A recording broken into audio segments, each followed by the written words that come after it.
Film dimulai dengan memperlihatkan seorang wanita bernama Anne yang baru saja pulang dari kebun di belakang rumahnya. Anne memiliki dua orang anak perempuan bernama Fanny dan Frida. Mereka tinggal bersama dengan sang suami yang bernama Peter. Pagi itu, Peter yang berprofesi sebagai dokter terpaksa harus pergi dari Denmark menuju Swedia atas permintaan polisi, dan sekaligus ia juga akan menjemput anak remajanya dari pernikahannya yang sebelumnya. Anne yang baru mengetahui hal itu pun mengajukan diri untuk ikut bersamanya. Namun di sini, Peter memintanya untuk tetap tinggal di rumah dan menemani anak-anak mereka.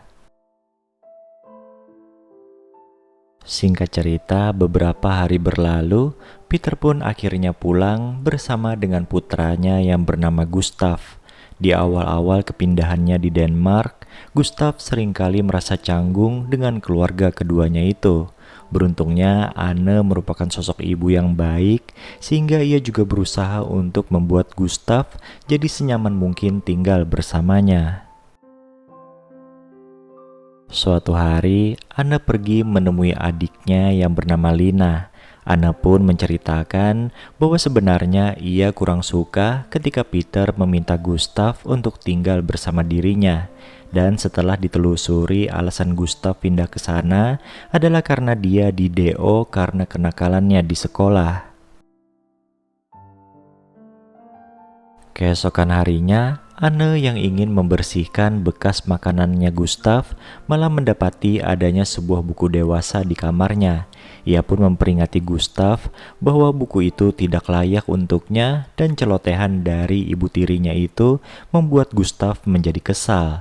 Lantas setelah itu, Peter pun menegurnya, dan dari sinilah Anne mengetahui watak asli dari anak tirinya itu yang memang cukup pembangkang.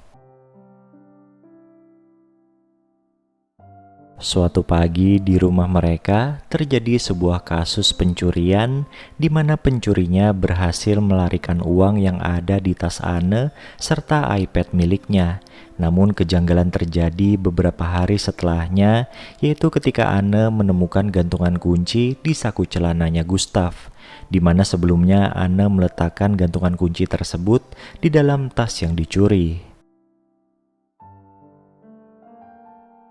Hal ini pun membuat Anne yakin bahwa Gustavlah yang melakukan hal tersebut. Lantas terjadilah perdebatan di antara mereka berdua. Anne bilang kalau kejadian ini akan dirahasiakan dari Peter agar Peter tidak memarahinya, dan alhasil Gustav pun mengakui ulahnya tersebut. Hari demi hari berlalu, hubungan Gustav malah kian membaik dengan adik-adik tirinya. Anne yang melihatnya pun sedikit tersentuh dan jadi agak kasihan melihat Gustav. Lantas di suatu malam, Anne mendengar suara gerasak-gerusuk di balik dapur, dan alhasil Anne pun memergoki Gustav dan pacarnya yang bernama Amanda sedang bermesraan. Setelah teringat kedekatan Gustav dan adik-adiknya, Anne pun bersikap manis di depan pacarnya Gustav itu. Mereka pun saling menyapa sampai akhirnya Amanda pun berpamitan. Di tengah malam, Anne yang lagi pengen dimanja mulai merapat ke arah Peter yang saat itu lagi sibuk mempersiapkan presentasi. Dan layaknya kucing dikasih ikan, Peter pun langsung menyantap hidangan tersebut dengan lahap. Hari demi hari berlalu, kedekatan Gustav pada Frida dan Fanny jadi makin lengket. Mereka bahkan sampai bermain dan menghabiskan waktu, sampai Gustav ini mau membacakan cerita sebelum tidur untuk kedua adik tirinya itu. Hal ini tentunya berujung dengan Anne yang jadi makin peduli dengan anak bujangnya itu. Mereka pun kerap kali kedapatan sering bercerita sampai larut malam pas Peter sedang lembur bekerja. Keesokan harinya, ketika sedang nongkrong bersama Peter dan teman-teman seprofesinya, lama-kelamaan Anne terlihat mulai bosan dengan obrolan mereka. Di sana ia pun mencoba untuk melepaskan kejenuhan dengan menyalakan musik, lalu mencairkan suasana dengan minum bersama. Namun sayangnya, keseruan itu tidak berlangsung lama. Dan singkatnya, begitu senja mulai meredup, Anna terlihat sedang melamun sambil menunggu Peter dan rekan-rekannya selesai ngobrol. Tak lama berselang, Gustav pun muncul menghampiri ibunya, dan pada akhirnya mereka pun memutuskan untuk berangkat ke bar dan saling bertukar cerita.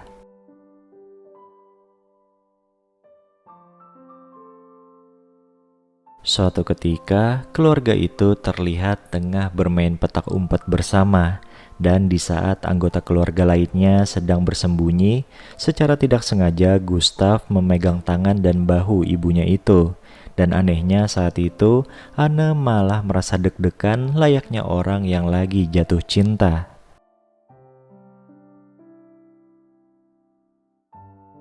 Lantas begitu malam harinya tiba, Anne yang sudah benar-benar jatuh cinta pada Gustav memberanikan diri untuk datang ke kamar anak tirinya itu. Dengan wajah polosnya, tangan Anne pun mulai bergerak ke arah pentungan milik Gustav.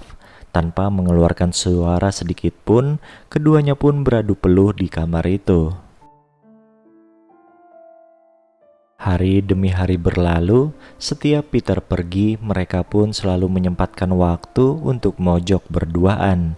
Mau di hutan sekalipun, Anna mau menyediakan waktunya untuk bermesraan dengan Gustav. Sampai pada akhirnya, ketika acara ulang tahun Frida dan Fanny, Gustav yang kala itu lagi pengen-pengennya menghampiri Anne di depan tempat parkir. Dan ketika mereka lagi bermesraan, tiba-tiba saja Lina adiknya Anne datang melihat mereka. Lina pun syok mengetahui skandal tersebut.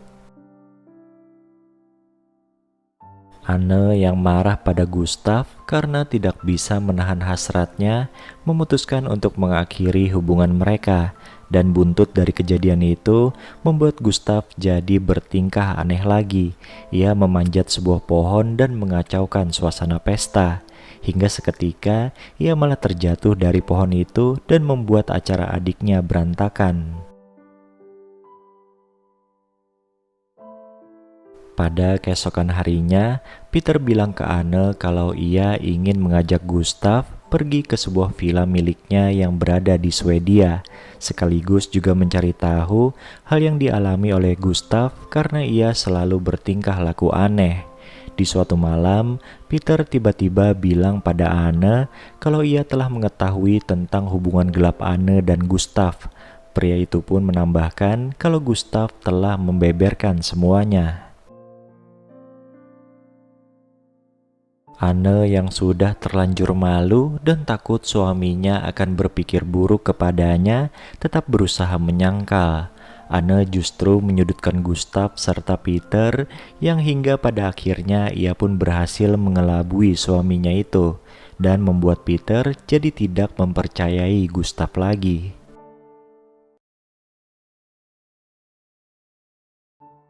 Lantas pada keesokan harinya, Peter pun mengantarkan Gustav untuk pindah ke Swedia dan akan mendaftarkannya di sekolah yang baru di sana. Di samping itu, alasan utamanya adalah karena Anne pun sudah tidak mengizinkan untuk tinggal bersama dengan mereka lagi. Namun setelah beberapa hari kemudian, Gustav malah mendatangi Anne di kantornya.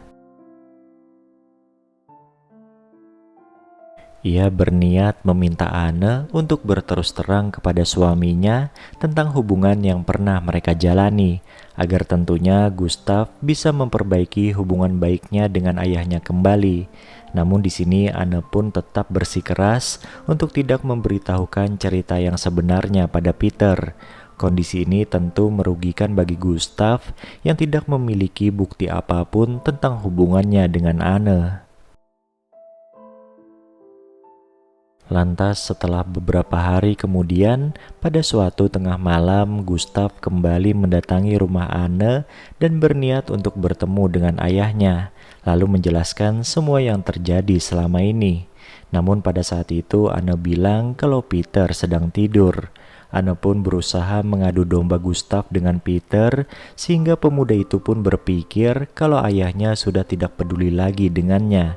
Dan akhirnya Anne pun lagi-lagi berhasil mengusir Gustav sebelum keadaan semakin kacau.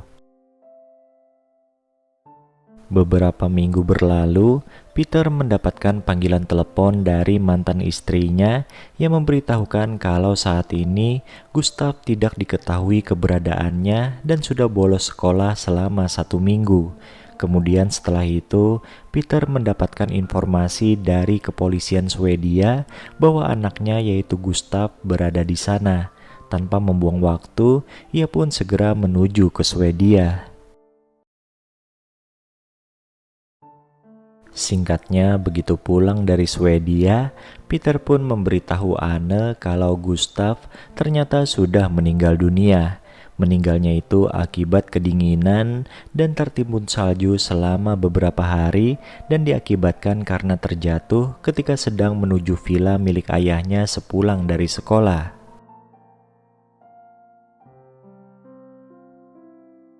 Anne yang merasa bersalah dan menyesal atas perbuatannya tak mampu membendung kesedihannya karena kehilangan sosok Gustav.